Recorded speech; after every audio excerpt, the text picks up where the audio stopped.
subray ni hamzak malang matong sa pilay na Kristo Jesus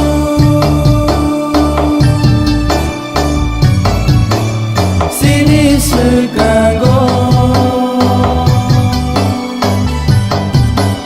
sa puso mo mensenay mana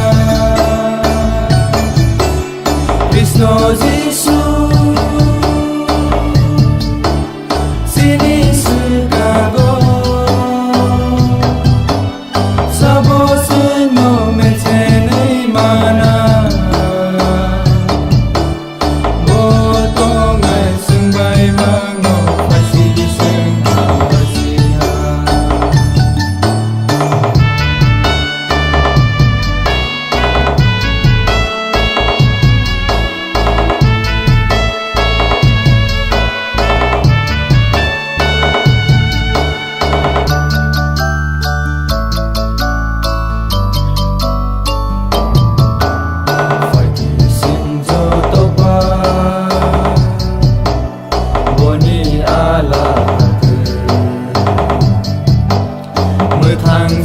Mani okok no pilay na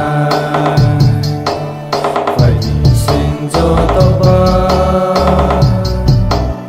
boni ala từ mới thang giác mani okok no pilay na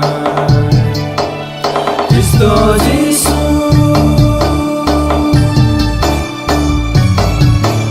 sinisirkan ko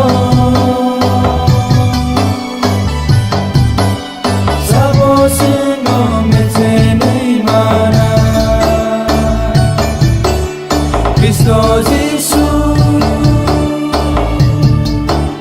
sinisirkan ko sa puso mo mensenay mana botong ay singbay mga kasilisang kasihan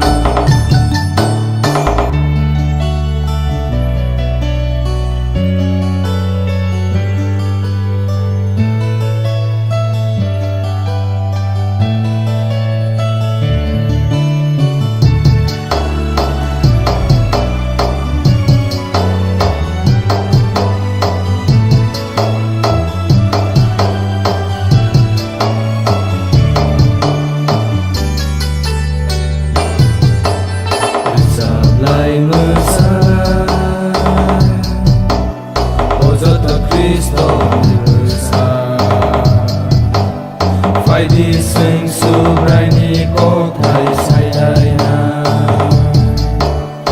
sập lại mưa xa lại ô giọt tơ Cristo ni mưa xa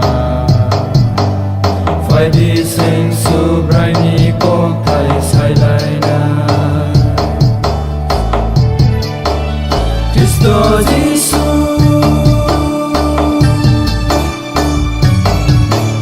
sinisirkan ko sa puso mo mensenay